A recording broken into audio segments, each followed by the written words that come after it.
Hello guys, आप सभी का स्वागत है पीपीआई ट्यूटोरियल में। Welcome to PPI tutorial. मैं विकास कुमार आप सभी का स्वागत करता हूं पीपीआई ट्यूटोरियल में। और आज मैं आपको बताने जा रहा हूं कि अगर आप पैरामेडिकल, पॉलिटेक्निक या आईटीआई की तैयारी कर रहे हैं और अपनी तैयारी को और बेहतरीन करना चाहते हैं तो इस चैनल से जुड़ जाइए, क्योंकि इस चैनल पे आपको बिहार, यूपी और झारखंड तीनों स्टेट्स के पैरामेडिकल, पॉलिटेक्निक और आईटीआई की तैयारी करवाई जाती है। और अपनी तैयारी को और बेहतर करना चाहते हैं तो इस चैनल से जुड़ जाइए। और क्लासेस और लेक्चर्स और लाइव टेस्ट और मॉक टेस्ट के द्वारा आपकी तैयारी को और बेहतरीन कराया जाता है। तो अगर आपने टेलीग्राम चैनल नहीं ज्वाइन किया है तो लिंक डिस्क्रिप्शन बॉक्स में है, अभी जाके टेलीग्राम चैनल ज्वाइन कर लीजिए। वहां पे आपको क्लास के नोट्स, पीडीएफ, मॉक टेस्ट और क्लास के टाइमिंग्स और स्केड्यूल सारे टेलीग्राम चैनल पे बताए जाते हैं। और इस चैनल से भी सब्सक्राइब कर लीजिए इस चैनल को, और यहाँ पे बेल आइकन भी दबा लीजिए, क्योंकि आपको हर बेल आइकन के साथ आपको नोटिफिकेशन मिलेगा हमारे प्रत्येक क्लास का। सो इस चैनल से जुड़ जाइए अपनी तैयारी को और बेहतर करने के लिए for Bihar, UP and Jharkhand paramedical, polytechnic और आईटीआई। चलिए अब इस क्लास को शुरू करते हैं। तो चलिए क्लास पे चलते हैं हम लोग, ठीक है। क्लास के बाद अपना कमेंट्स जरूर दीजिएगा फीडबैक में कि आपको क्लास कैसी लगी। चलिए क्लास शुरू करते हैं।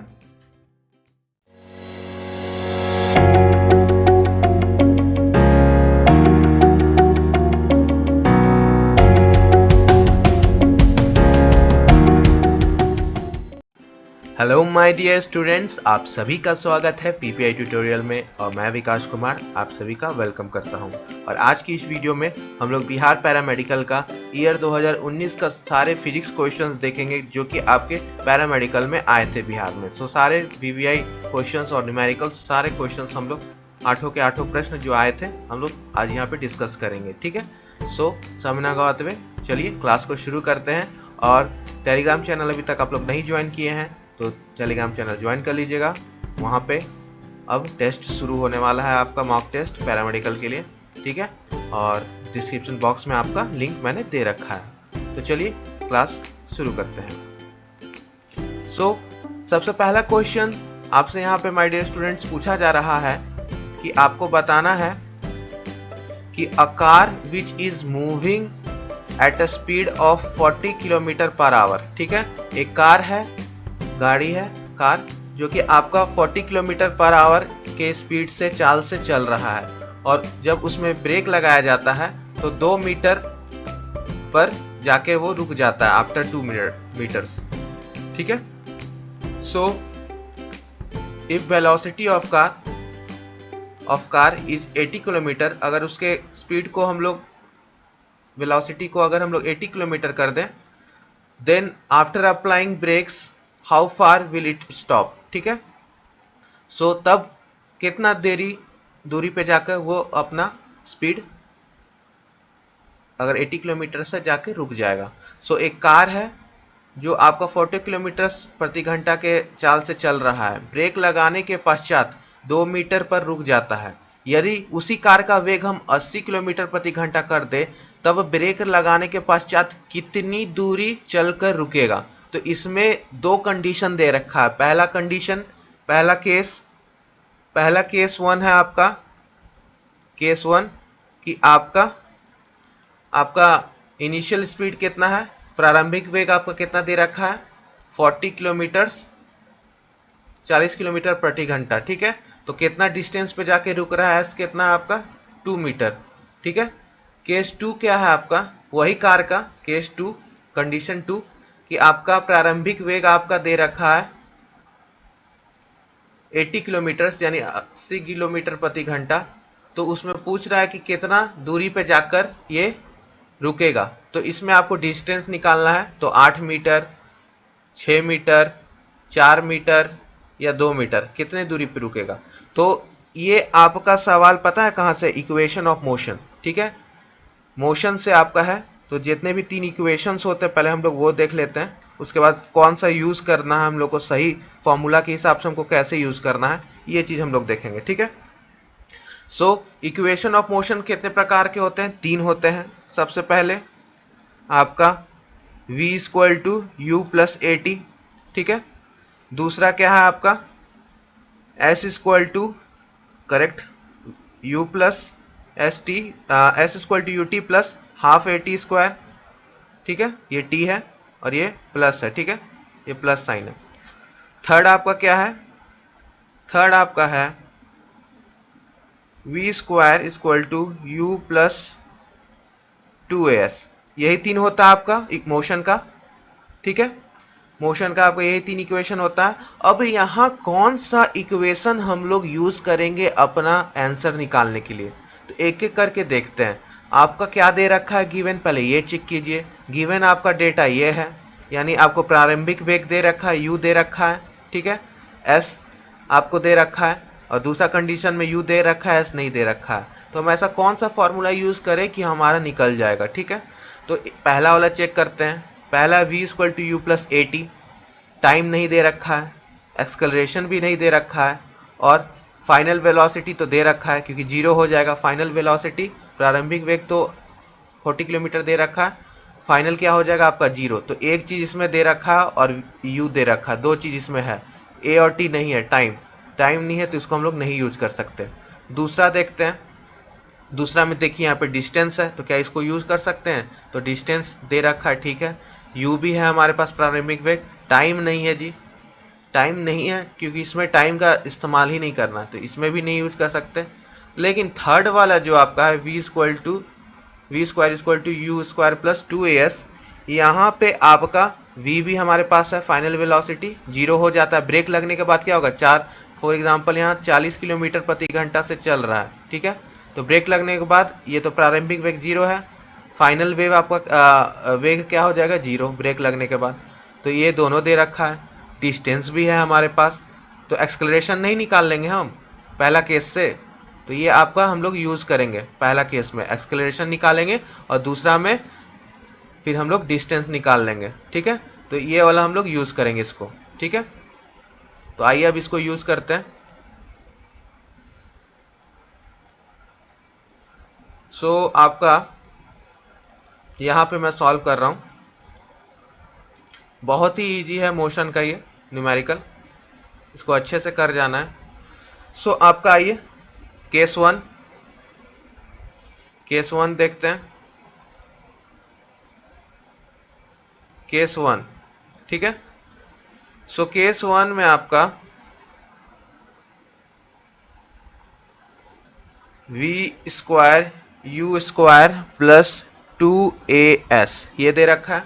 तो गिवन वैल्यू केस वन के लिए लिखिए। प्रारंभिक वेग तो आपको पता है कितना है, 40 किलोमीटर में है, किलोमीटर प्रति आवर पे। आंसर आपका यूनिट हमेशा याद रखिएगा, क्या दे रखा है और आपका ऑप्शन में क्या, तो मीटर में पूछ रहा है, तो आपको इसको मीटर में चेंज करना होगा। तो 40 किलोमीटर को चेंज करने के लिए क्या करना होगा आपको, पर आवर को 5 इंटू 18 से मल्टीप्लाई करना होगा। किलोमीटर प्रति आवर को चेंज करने के लिए मीटर प्रति सेकंड में हम लोग क्या यूज करते हैं, 5/18 से। अगर उल्टा दे रखा मीटर प्रति सेकंड में और किलोमीटर पर आवर में देता तो 18/5 से हम लोग इसको करते, ठीक है। तो इसको नोट कर लीजिएगा चेंज करने के लिए, conversion from kilometre to metre प्रति सेकंड में। सो यहाँ पर हम लोग को क्या करना होगा, आपको यहाँ पर इसको चेंज करने के लिए मीटर प्रति सेकंड में, क्योंकि ऑप्शन आपका मीटर में है। सो इसको हम लोग को मल्टीप्लाई करना होगा 5/18 से, ठीक है। ये तो प्रारंभिक वेग हो गया। ए हमको निकालना है और एस हमको कितना दे रखा है, 2 मीटर। तो 2 मीटर यहाँ ले लिए, और प्रारंभिक वेग तो 40 था, तो फाइनल क्या होगा, जीरो। जीरो क्यों होगा, क्योंकि आपका ब्रेक लगा तो फाइनल जीरो हो गया, गाड़ी रुक गई, जीरो। अब इसको सॉल्व कर लीजिए। तो इसको सॉल्व किए हम लोग, तो कितना आया आपका 14 इंटू 5/8, तो इसको 9 और इसको 20, तो आपका आ गया 100/9, ठीक है। प्लस आपका 4a इक्वल टू 0, ठीक है। ये आपका आया, ठीक। ये आपका इधर आ गया, सही है, 4a। तो ये आपका पहला आ गया इक्वेशन, ठीक है। इसको पहला इक्वेशन में डाल लीजिए। और यहाँ पर एक बात जो रह गई बहुत इंपॉर्टेंट, जिसकी वजह से आपका ये गलत भी हो सकता है, यहाँ मैंने प्लस दे रखा था, ठीक है, लेकिन इसको हम लोग को नेगेटिव लेना है। यहाँ नेगेटिव साइन आएगा, क्यों आएगा, क्योंकि आपका रिटार्डेशन हो रहा है। रिटार्डेशन का मतलब है कि ब्रेक लग रहा है, आपका रिवर्स में जा रहा है एक्सेलरेशन, नेगेटिव। तो ब्रेक लगता है जहाँ पे, तो एक्सेलरेशन उस जगह पे हम लोग उसको रिटार्डेशन बोलते हैं। तो इसलिए उसको हम लोग जहाँ भी ब्रेक लगने का बात आएगा, आपका मतलब स्पीड उल्टा कर रहे हैं हम लोग, तो वहाँ पे नेगेटिव साइन लगाते हैं। तो यहाँ पे आपका नेगेटिव साइन लगेगा, ठीक है। तो यहाँ पे आप नेगेटिव साइन लगा लीजिए। सो यहाँ पे आपका नेगेटिव साइन लग गया। अब इसको उधर लेके चलते हैं, तो 4a इक्वल टू 100/9, ये आपका आ गया पहला इक्वेशन। नेगेटिव साइन समझ गए ना, रिटार्डेशन हो रहा है यानी ब्रेक लगाया जा रहा है, तो ब्रेक लगाने पे एक्सेलरेशन नेगेटिव हो जाती है आपकी, ठीक है। तो एक्सेलरेशन यानी a आपका नेगेटिव हो जाएगा। तो ये आ गया आपका पहला इक्वेशन केस 1 के लिए। अब आपका एक्सेलरेशन निकल चुका है, ठीक है, एक्सेलरेशन निकल चुका है। क्या आया था एक्सेलरेशन, पहला इक्वेशन केस 1 से आपका 4a इक्वल टू 100/9, ठीक है।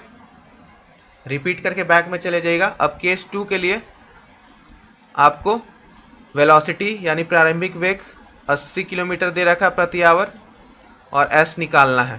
तो यही फॉर्मूला, और a हमारा यहाँ निकल चुका है, ठीक है, a हमारा यहाँ निकल चुका है 2as फाइनल 0, u आपका 80 इंटू 5/18, ठीक है, स्क्वायर 2as, ठीक है। सो यहाँ पर आपको क्या आ जाएगा, तो 0 बराबर आपका आ जाएगा, और यहाँ पे नेगेटिव इसको कर लेना है क्योंकि ये रिटार्डेशन हो रहा है, तो इसको नेगेटिव कर लीजिए साइन को। सो यहाँ पे आ जाइए, तो आपका आ जाएगा 0 बराबर यानी 18 इंटू 5/18 का स्क्वायर माइनस 2as, यानी इसको काटिए, ठीक है, इसको काटे 9, इधर 40, यानी आपका 200/9 का square minus 2 into a into S, ठीक है। उधर लेके गए इसको, और आपका a आपको यहाँ दे रखा है, दोनों को इक्वेट कर दीजिए, ठीक है। लेकिन पहले उधर ले जाते इसको, तो ये पॉजिटिव हो गया 209/स्क्वायर, ठीक है। ये आपका पहला इक्वेशन था, ये आपका दूसरा इक्वेशन आया है, ठीक है। अब दोनों को इक्वेट कर दीजिए। इक्वेट मैं इस साइड कर रहा हूं, दोनों को इक्वेट कर दीजिए। समीकरण, दोनों समीकरण को इक्वेट अप करना है हम लोग को। पूरा मैं डिटेल में और स्लोली बता रहा हूं क्योंकि अच्छे से करना है, ठीक है। सो यहाँ पे आपका इक्वेट करोगे दोनों को, तो क्या आ जाएगा आपका, अब एक्सेलरेशन का वैल्यू यहाँ से ये वाला को हम लोग इसमें पुट करेंगे, ठीक है। सो आपका आएगा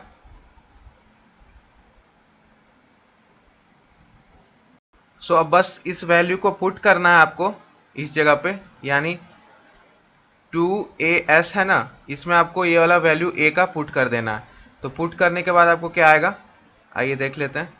पुट करने के बाद आपको क्या आएगा, क्योंकि 4a, ये वाला 4 इधर चला जाएगा, ठीक है, ये वाला 4 आपको यहाँ आ जाएगा, 1/4 हो जाएगा a इक्वल टू।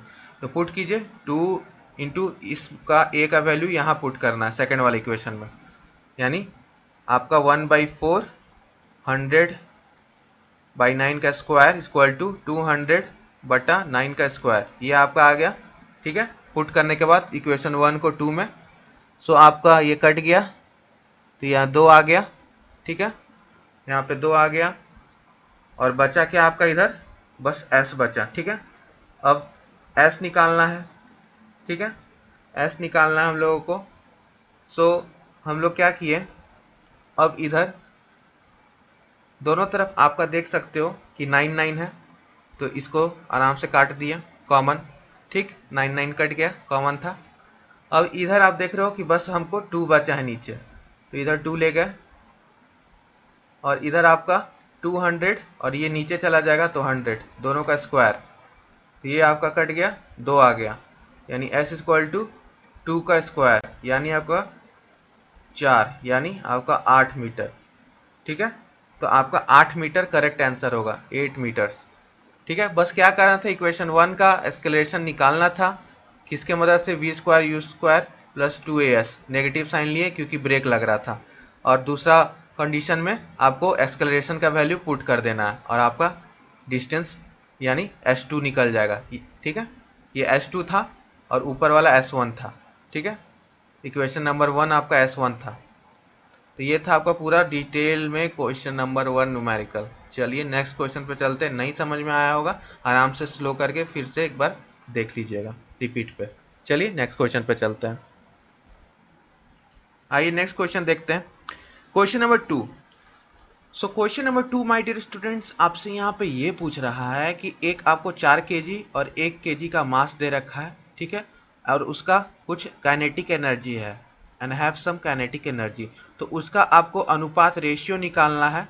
ठीक है, उस संवेगों का यानी मोमेंटम का। ठीक है, तो संवेगों का आपको मोमेंटम का देर मोमेंटम का आपको निकालना है। ठीक है, तो यहाँ पे आपको समझना है कि क्या क्या दिया हुआ है। तो गिवन आपको क्वेश्चंस में क्या है, क्वेश्चंस में गिवन क्या है, आपको 2 मास है। ठीक है, एक आपका दे रखा है 4 केजी का और एक आपको दे रखा है 1 केजी का।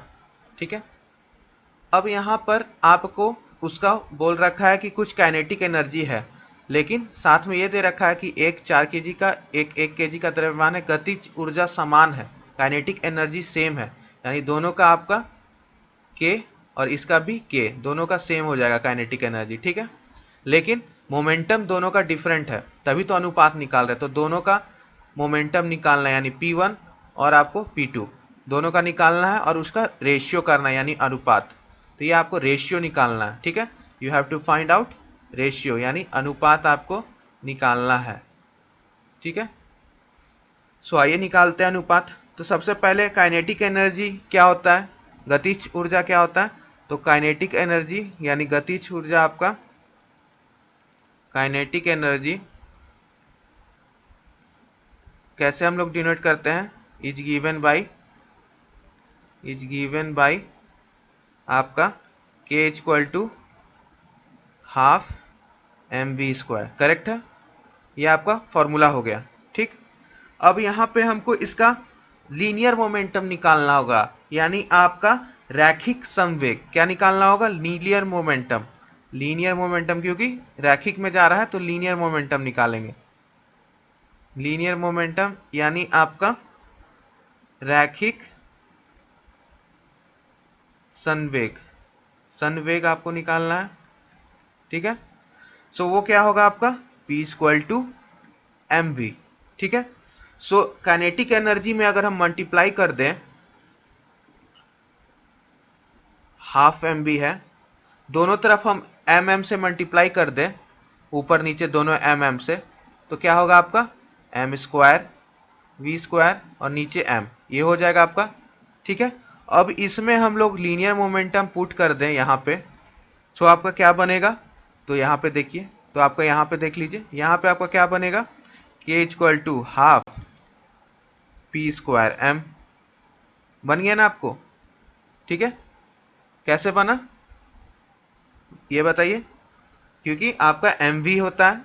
ठीक है, तो यहाँ m² v² है, तो 2 है आपका mv है, तो इसलिए स्क्वायर चढ़ गया इसके ऊपर, तो ये आपका बन गया। ठीक है, सो ये फॉर्मूला से हमको क्या निकला, P equal to root under 2 m के, कैसे 2 आपका इधर गया, m भी आपका इधर गया, और ये स्क्वायर था तो रूट चढ़ गया इधर।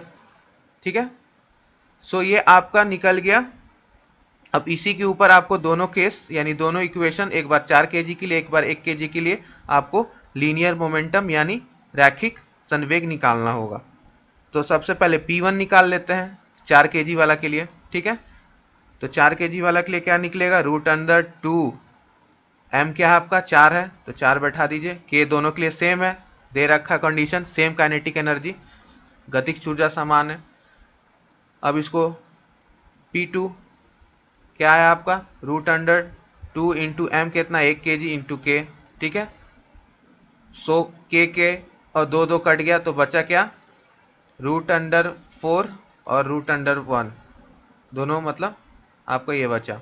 ठीक है, यानी आपका रूट अंडर 4 बचा, तो आपका क्या आया आंसर, आंसर आपका आया 2/1, P1 P2, ठीक है, यानी ऑप्शन नंबर सी 2:1, ठीक है। √2 कितना होगा 2/1, तो आपका P1 P2 और 4 kg का पहले दे रखा है इसलिए हम लोग ऊपर 4 kg का लिए और 1 kg का आपका नीचे दे रखा है यानी सेकंड में दे रखा है इसलिए हम लोग नीचे लिए। तो अनुपात में कंफ्यूज मत होना कि 1:2 कराना, नहीं, आपका जिस ऑर्डर में क्वेश्चन पूछा अगर पहले 1 kg का देता उसके बाद 4 kg का देता तब उस कंडीशन में आपका ऑप्शन नंबर ए होता। तो पहले देख लेना एग्जामिनेशन में पहले कौन सा मास किसका द्रव्यमान दे रखा है, जिसका दे रखा होगा ऊपर वही रहेगा, ठीक है, P1 वही रहेगा, ठीक है। तो अगर उल्टा कर दे 1 kg इधर कर दे 4 kg इधर कर दे तो ऑप्शन नंबर ए होगा, ठीक है। करेक्ट उत्तर यहाँ पे 2:1। और जस्ट रिवर्स कर दे 4 kg को यहाँ ले आए और 1 kg को यहाँ तो आपका 1:2, ठीक है। बहुत ही ईजी क्वेश्चन था आपका, लीनियर मोमेंटम और काइनेटिक एनर्जी का सवाल बहुत ईजी था, ठीक है। चलिए नेक्स्ट क्वेश्चन पे चलते हैं। अच्छा लग रहा है ना क्लास करने में, कमेंट कीजिए। क्वेश्चंस न्यूमेरिकल्स करने में मजा आ रहा है कि नहीं, यस टाइप कर दीजिए। आप ही लोग के लिए इतना मेहनत हो रहा है, अच्छे से कीजिएगा और इस एग्जाम में अच्छा करना है, ठीक है। चलिए नेक्स्ट क्वेश्चन पे चलते हैं। ओके, सो चलिए क्वेश्चन नंबर 3 को देख लेते हैं। क्वेश्चन नंबर 3 आपसे क्या पूछ रहा है मेरे प्रिय शिष्यों, माय डियर स्टूडेंट्स, कि आपको up to what temperature it is possible to measure with mercury thermometer, यानी आपको पारे के थर्मामीटर से किस ताप तक नाप सकना संभव है, यानी पारे के थर्मामीटर से किस ताप तक किस टेम्परेचर तक हम लोग नाप सकते हैं, यानी मरकरी, ठीक है, mg के थर्मोमीटर से हम लोग कहाँ तक नाप सकते हैं। सो ये जो मरकरी का थर्मोमीटर होता है यानी पारा का थर्मोमीटर होता है वो आपका मरकरी थर्मोमीटर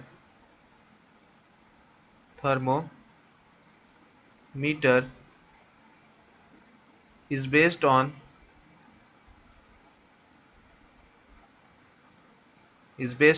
आपका द प्रिंसिपल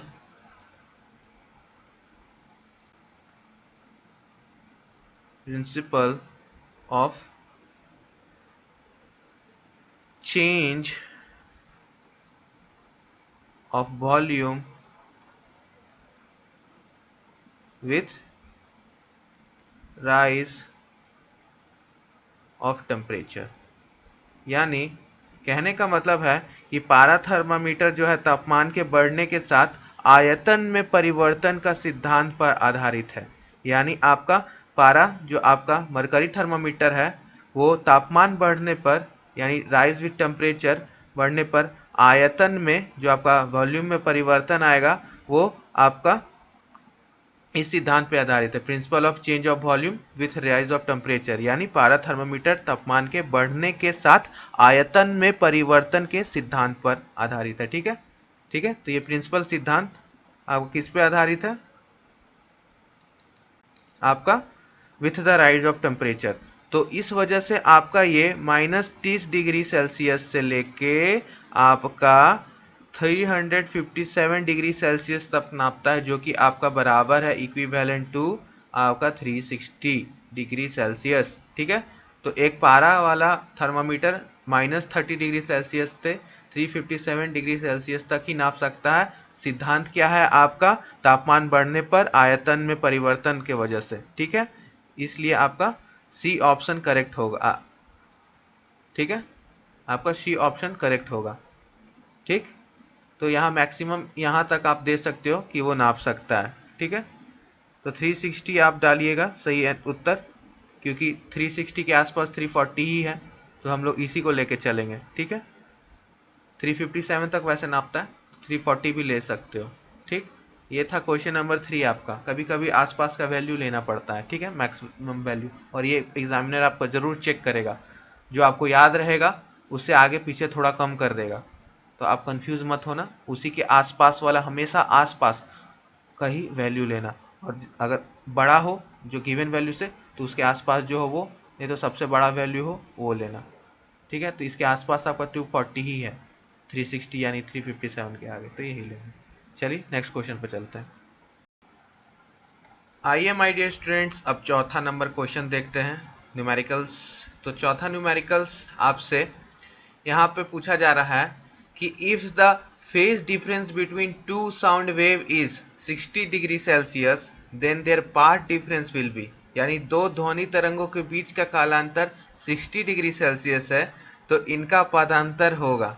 ठीक है, सो यहाँ पे 60 डिग्री सेल्सियस दे रखा है। ठीक है, फेज डिफरेंस सही है ना? क्वेश्चन सही है कि नहीं, पहले ये बता दीजिए, क्वेश्चन सही है कि नहीं? दो ध्वनि तरंगों के बीच में कालांतर 60 डिग्री सेल्सियस है तो इसका पादांतर क्या होगा? क्वेश्चन सही है कि नहीं?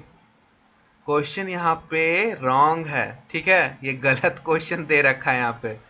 डिग्री सेल्सियस में कभी आपका कालांतर यानी फेज डिफरेंस नहीं रहता है।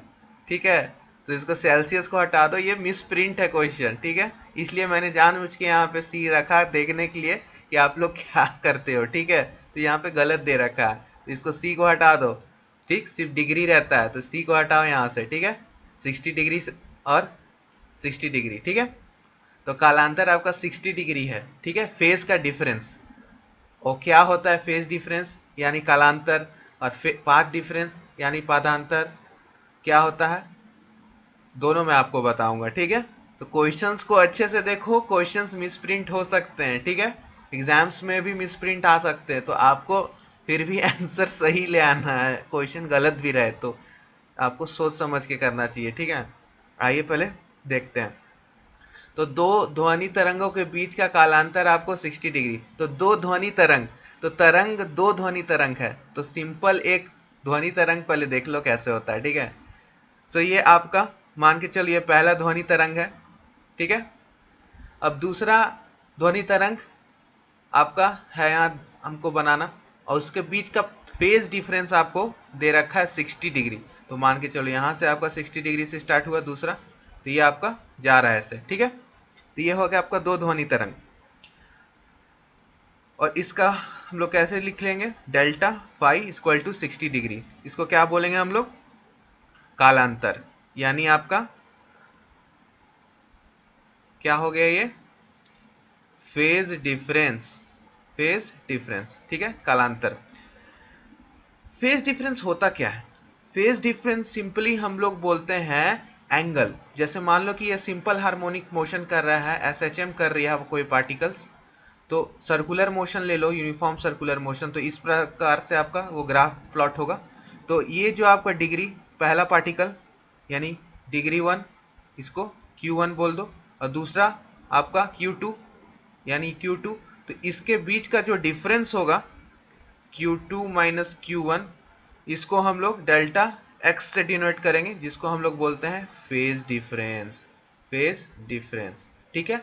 और आपका निकालने यहाँ क्या बोल रहा है, पाथ डिफरेंस, ठीक है, यानी पाथांतर। तो पाथ डिफरेंस आपका निकालना है यहाँ पे, पाथ डिफरेंस आपका, पथयांतर आपका क्या हो जाएगा, तो वो होता है आपका दो पार्टिकल्स के बीच में आपका जो दूरी होता है उसको बोलते हैं। ठीक है, तो ये भी आपका डेल्टा एक्स ही बोलते हैं, दो पार्टिकल्स के बीच क्या आपका दूरी को। ठीक है, तो हम लोग उसको डेल्टा एक्स बोलते हैं। ठीक है, अब यहाँ पे निकालना है फॉर्मूला, एक दे रखा आपको पाथ डिफरेंस निकालने का। सो यहाँ पर उसके बाद आपका जस्ट एक सिंपल फॉर्मूला आपको लगाना है, जिससे आपका ये क्वेश्चन हो जाएगा सॉल्व। ठीक है, सो डेल्टा एक्स आपका जैसा मैंने बताया कि आपका दो पार्टिकल्स के बीच का दूरी होता है। ठीक है, अब एक फॉर्मूला आपको दे रखा है जिसके मदद से आप लोग निकाल पाओगे इसको इजीली। सो आपका वो फॉर्मूला है कि आपका जो फेज का जो डिफरेंस रहता है, ठीक है, वो बराबर रहता है 2 pi by lambda into path difference. ठीक है, यानी इसको हिंदी में क्या बोलेंगे, फेज डिफरेंस को आपका कालांतर और पाथ डिफरेंस को पाथयांतर। ठीक है, सो आपको फेज डिफरेंस कितना दे रखा है, 60 डिग्री, जिसको हम लोग पाई बाई 3 भी बोलते हैं।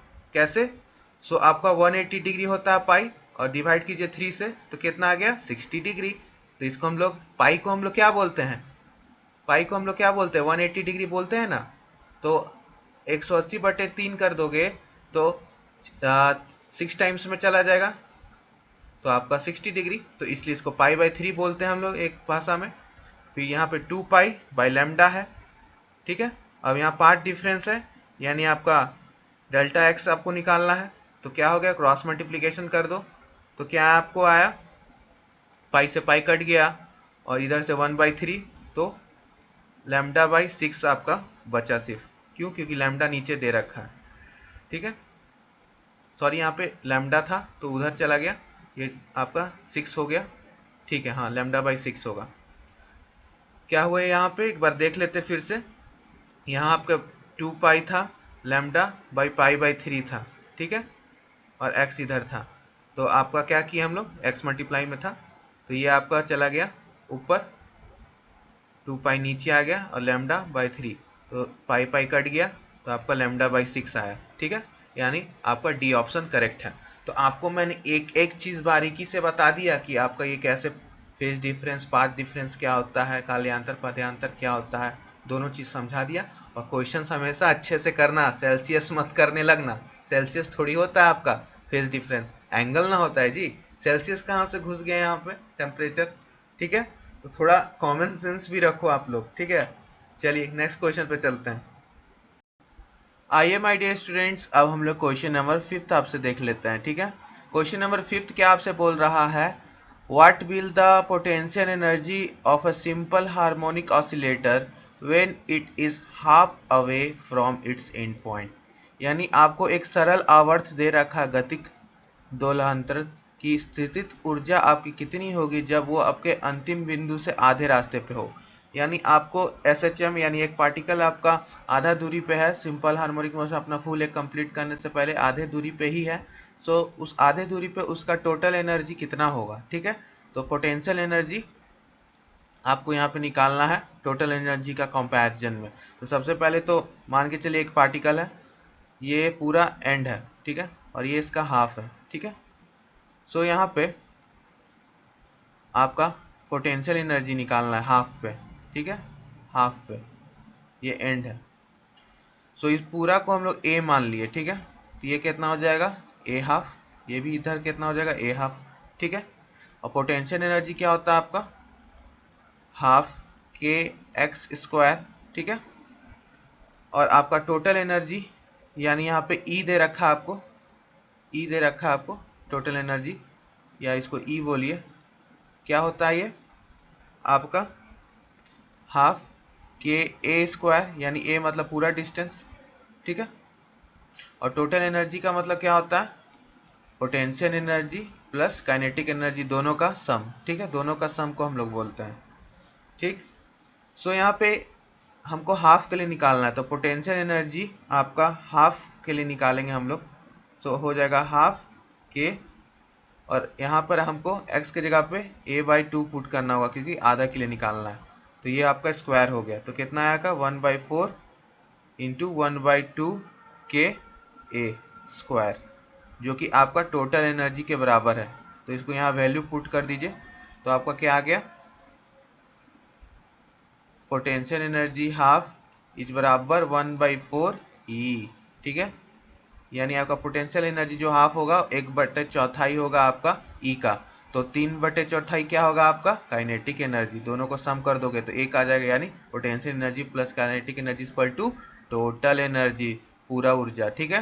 तो इस प्रकार से आपको ये क्वेश्चंस करना था, बहुत ही इजी क्वेश्चन था। सिंपल हार्मोनिक मोशन पे हर साल एक क्वेश्चन आ रहा है, 2020 में भी आपको एक क्वेश्चन मिला SHM पे, 2019 में भी।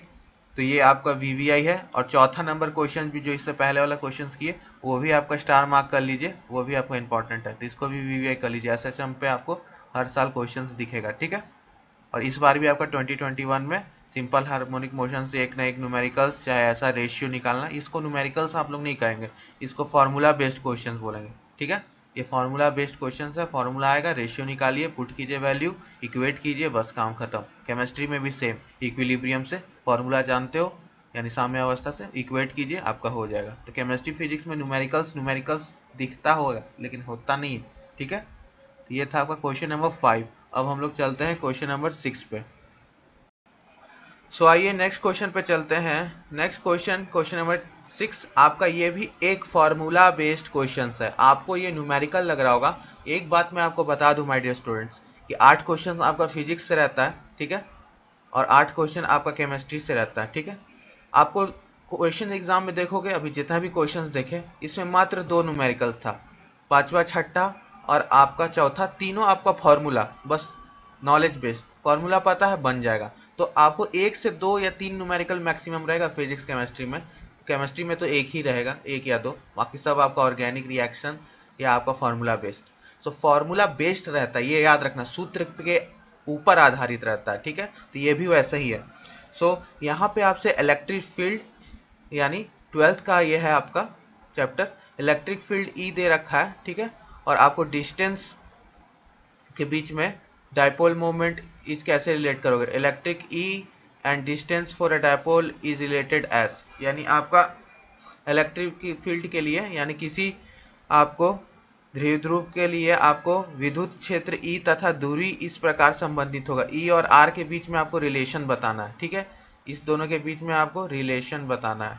ठीक है माय डियर स्टूडेंट्स, तो रिलेशन कैसे बताओगे, तो सबसे पहले आइए देख लीजिए, सबसे ईजीएस्ट वे में आपको दोनों फॉर्मूला में लिख के समझा दे रहा हूँ, उसके बाद आपको ये अच्छे से समझ में आ जाएगा। ठीक है, सो इसको कैसे करना है, आराम से आप सबसे पहले ये जान लीजिए, इलेक्ट्रिक फील्ड का चैप्टर से ये सवाल आया। ठीक है, अब उसके बाद यहाँ पे क्या करना है कि आपका जो इलेक्ट्रिक फील्ड का इंटेंसिटी होता है, electric field intensity due to N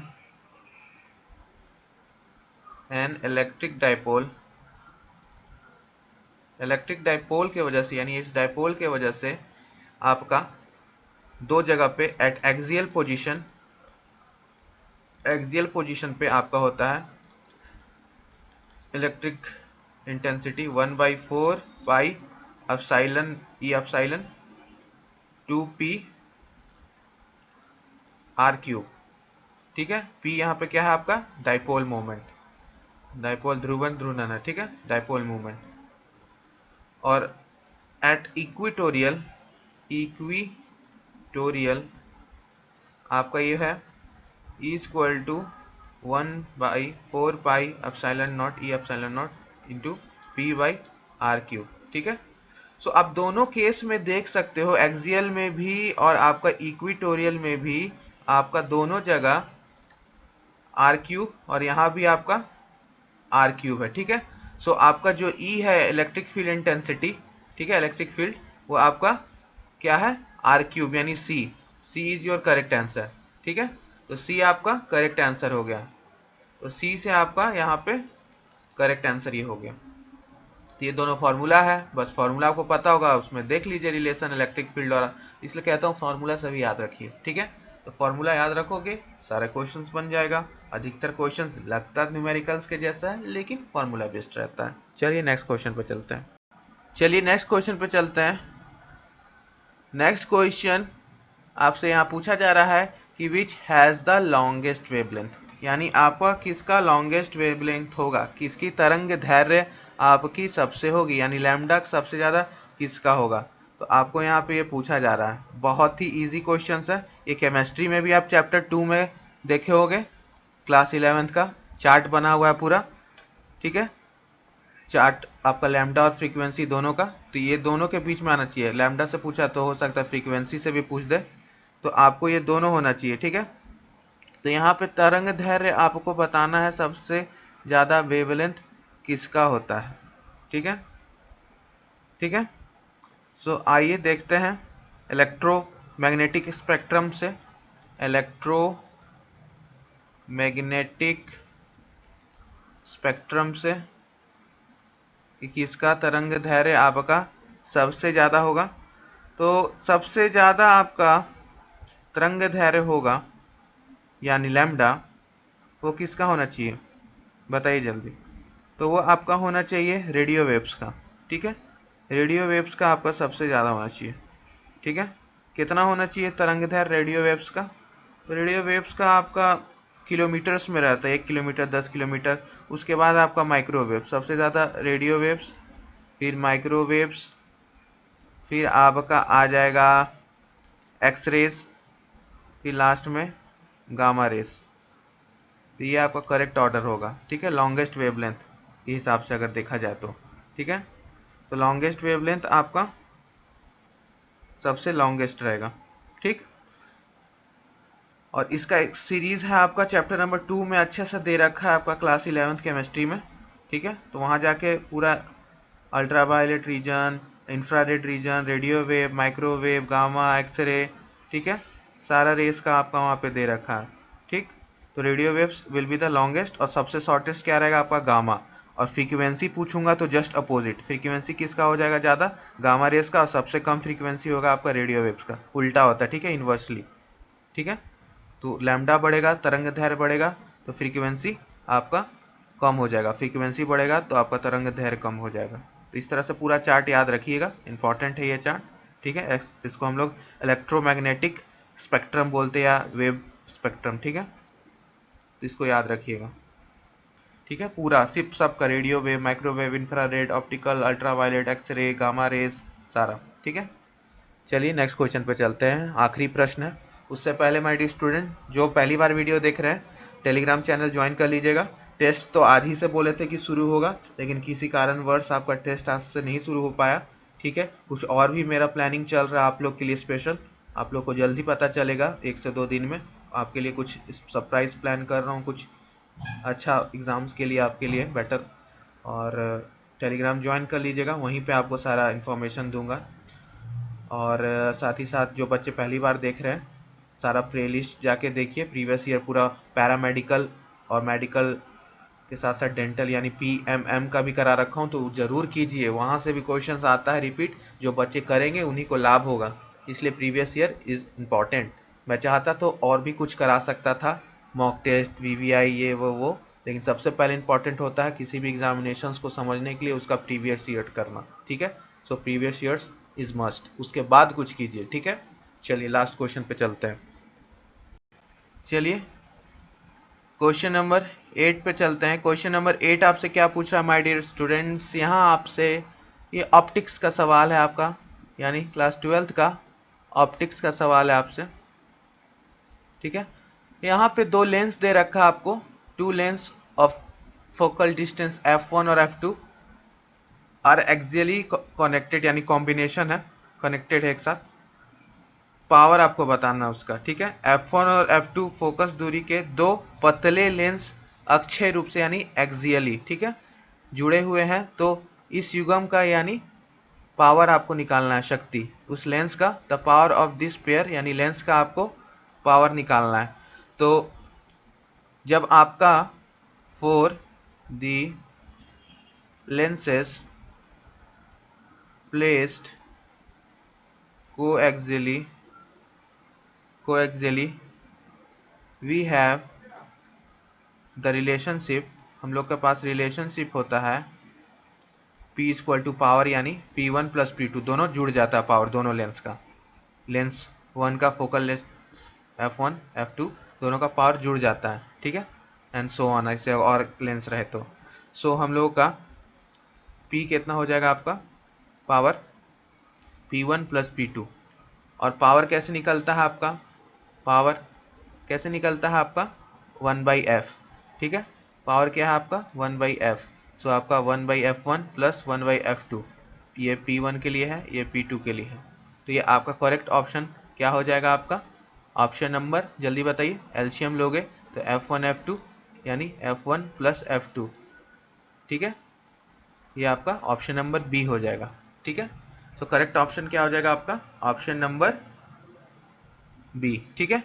चलिए इस पे क्वेश्चंस कर लेते हैं, ठीक है, न्यूमेरिकल सॉल्व कर लेते हैं। तो फॉर्मूला बेस्ड ये भी क्वेश्चन था, जैसा कि मैंने आपको बोला 3 से 4 आपको फॉर्मूला बेस्ड क्वेश्चन रहेंगे, इसलिए आपको डरना बिल्कुल नहीं है, ठीक है, घबराना नहीं है कि हाय फिजिक्स न्यूमेरिकल, केमिस्ट्री न्यूमेरिकल, नहीं न्यूमेरिकल नहीं है मेरे प्रिय बच्चों, न्यूमेरिकल नहीं है ये, ठीक है। सो यहाँ पर आपको एक, इसी पे मैं आपको देता हूँ एक न्यूमेरिकल। न्यूमेरिकल क्या होता है अब देखते हैं, फॉर्मूला पता है ना, अब न्यूमेरिकल्स करते आ जाओ। सो न्यूमेरिकल्स है आपको कि क्वेश्चन कुछ इस प्रकार से है मेरे प्रिय बालक एंड बालिकाएं, कि आपको यहाँ पर दे रखा है लेंस का पावर, 2 लेंस है उसका पावर आपको दे रखा है। एक का पावर दे रखा है आपको +4 डायोप्टर, ठीक है, डायोप्टर, और पावर 2 दे रखा है आपका -2D। सो आपको कॉम्बिनेशन यानी पावर इसका बताना है और फोकल लेंथ भी निकालना है, ठीक है। फोकल लेंथ कितना होगा दोनों लेंस का एक साथ, तो क्या होगा, जस्ट आपको पता है P इक्वल टू क्या होता है P1 + P2, ठीक है। तो 4 प्लस में है और ये माइनस में है, तो आपका +2 डायोप्टर आ गया लेंस का पावर दोनों को जोड़ने के बाद कॉम्बिनेशन में। फोकल क्या होता है 1 बाई पावर के, यही बताएं आपका power equal to 1 by focal length, तो क्या हो जाएगा 1/2, जिसको हम लोग क्या बोलेंगे 0.5 मीटर, ठीक है, क्योंकि ये मीटर में रहता है, इसको हम लोग सेंटीमीटर में चेंज करेंगे तो 50 सेंटीमीटर, तो फोकल लेंथ क्या आ गया आपका 50 सेंटीमीटर। तो ये आपका क्वेश्चन हो गया, ठीक है। तो इस प्रकार से आपको करना है। आगे आपका पूरा मैं इसी तरह से डिटेल में जैसे बताया 2010 तक आपका मैं करवा दूंगा, ठीक है। बस मुझे रिजल्ट चाहिए आपसे, ठीक है, कि आप इस चैनल से भी बहुत कुछ पढ़े, बायोलॉजी पूरा किए अपना, असली वाला बायोलॉजी क्वेश्चंस, केमिस्ट्री पूरा आप इस चैनल से पढ़े, फिजिक्स आप पूरा इस चैनल से आप पढ़ोगे, पैरामेडिकल का, पैरामेडिकल डेंटल का, और ये ख़त्म हो जाएगा तो एग्ज़ाम से पहले तो मॉक टेस्ट भी, और अच्छा टाइप्स का क्वेश्चन जो लड़ सके एग्ज़ाम में, ये नहीं कि हवा में आसान आसान लेके आओ, ठीक है। चलिए, सो मिलते हैं अब नेक्स्ट लेक्चर में, नेक्स्ट क्लास में। तब तक के लिए हंसते रहिए, मुस्कुराते रहिए, और इस चैनल को इसी तरह अपना प्यार और सपोर्ट देते रहिए। आपके प्यार की वजह से ही इतना मेहनत हो पाता है और आपके सपोर्ट की वजह से ही। चलिए, कल मिलते हैं फिर से इसी समय पे। Bye bye and keep studying.